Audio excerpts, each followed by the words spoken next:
بسم اللہ الرحمن الرحیم۔ معزز طلبہ، آج نحو کے لیکچر نمبر 4 میں آپ کی خدمت میں حاضر ہوں۔ عزیز طلبہ، ہم نے پچھلے لیکچر میں پڑھا تھا کہ نحو کا جو موضوع ہے وہ کلمہ اور کلام ہے۔ نحو 2 چیزوں پہ چلے گی، اس کی پھر مختلف شاخیں بنیں گی، برانچز بنیں گی، مختلف چیزوں میں یہ پھیلے گا۔ فرسٹ ٹائم آپ اتنا یاد کریں کہ نحو کا موضوع کلمہ اور کلام ہے۔ کلمہ کیا چیز ہے؟ الکلمۃ لفظ وضع لمعنى مفردا ضمن۔ کلمہ وہ لفظ ہے جو مفرد معنی کے لیے بنایا گیا ہو۔ کلمہ وہ لفظ ہے جو مفرد معنی کے لیے بنایا گیا ہو۔ یہ آپ دیکھیں، کلمہ وہ لفظ ہے جو مفرد معنی کے لیے بنایا گیا ہو، اور اس کی اور بھی ترکیب ہو سکتی ہے۔ مفردن بھی اس کو پڑھ سکتے ہیں، مفردن بھی پڑھ سکتے ہیں، مفردن بھی پڑھ سکتے ہیں۔ یہ 3 طرح کے اعراب ہوتے ہیں۔ فرسٹ ٹائم آپ ابھی چونکہ ترکیب کو نہیں سمجھتے، جب آپ ترکیب کو سمجھنے لگیں گے تو اس پر بات ہو جائے گی، قافیہ میں بھی اس پر بحث بڑی ہو جاتی ہے۔ لہذا فرسٹ ٹائم اتنا ہی سمجھ لیں، کلمہ وہ لفظ ہے جو مفرد معنی کے لیے بنایا گیا ہو۔ جو مفرد معنی کے لیے بنایا گیا ہو وہ کیا ہوتا ہے؟ کلمہ۔ اور اس کی 3 قسمیں ہوتی ہیں۔ وَهِيَ مُنْحَصَرَةٌ فِي ثَلَاثَةِ أَقْسَامٍ۔ وہ 3 قسموں میں بند کر دیا گیا ہے۔ کلمہ 3 قسموں میں بند کر دیا گیا ہے۔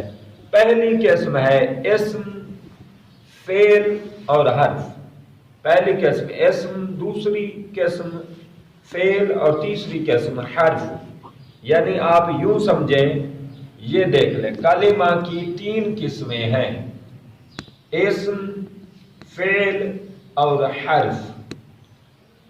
اب جب ہم اسم، فعل اور حرف کی تعریف کریں گے تو ہم کہیں گے اسم وہ کلمہ ہے، فعل وہ کلمہ ہے، حرف وہ کلمہ ہے۔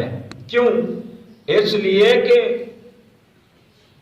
اسم، فعل، حرف کلمہ سے نکلے ہیں، تو جس سے نکلے ہیں اس کو داخل کرنا پڑے گا تعریف میں۔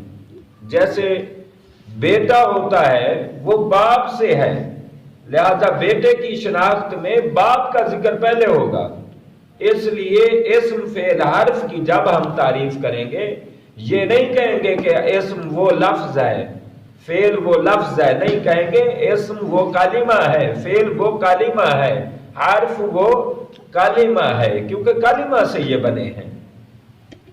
لہذا اسم، فعل اور حرف، اس کی مصنف علیہ رحمت نے جو بنائی ہے، وجہ حسب لکھی ہے، وہ ہے لِأَنَّهَا إِمَّا أَلَّا تَدُلَّ عَلَى مَعْنًى فِي نَفْسِهَا وَهُوَ الْحَرْفُ۔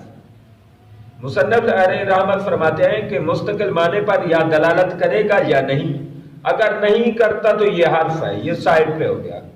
اگر مستقل معنی پر دلالت کرتا ہے، پھر دیکھیں کہ زمانہ ہے یا نہیں۔ اگر زمانہ نہیں ہوگا، مستقل معنی پر دلالت کرتا ہے لیکن اس میں زمانہ نہیں ہے تو وہ اسم ہے۔ اگر مستقل معنی پر دلالت بھی کرتا ہے اور زمانہ بھی پایا جاتا ہے تو یہ فعل ہے۔ لہذا اسم کی تعریف کیا ہے؟ فَحَدُّ الْاسْمِ كَلِمَةٌ تَدُلُّ عَلَى مَعْنًى فِي نَفْسِهَا غَيْرِ مُقْتَرِنٍ بِأَحَدِ الْأَزْمِنَةِ الثَّلَاثَةِ۔ کہ اسم کی تعریف، اسم وہ کلمہ ہے جو مستقل معنی پر دلالت کرے اور 3 زمانے، عن الماضی والحال والاستقبال، میری مراد ماضی، حال اور مستقبل، ان تینوں زمانوں سے کسی زمانے سے اس کا تعلق نہ ہو۔ جیسے رجلن، رجلن مرد، مرد کا کیا تعلق؟ ماضی یا حال یا مستقبل؟ مرد ماضی میں بھی مرد تھے، حال میں بھی مرد ہیں، فیوچر میں بھی مرد ہوں گے۔ لہذا یہ مرد و علم اور جھنڈا، جھنڈے کے ساتھ کیا تعلق ہے اس کا؟ اس کی علامتیں یہ ہیں وعلامتہ صحۃ الاخبار عنہ، اس کی علامتیں یہ ہیں کہ یہ مسند الیہ ہوتا ہے، جیسے زید قائم، یا مضاف الیہ ہوگا جیسے غلام و زید۔ یہ اسم کی تعریفیں، اسم کی علامتیں بیان کی جا رہی ہیں۔ یا لام تعریف اس میں داخل ہوگا، الف لام داخل ہوگا جیسے الحمد یا الناس یا اللہ، اس طرح الف لام اس کے شروع میں داخل ہوگا۔ یا جر ہوگی زیدن،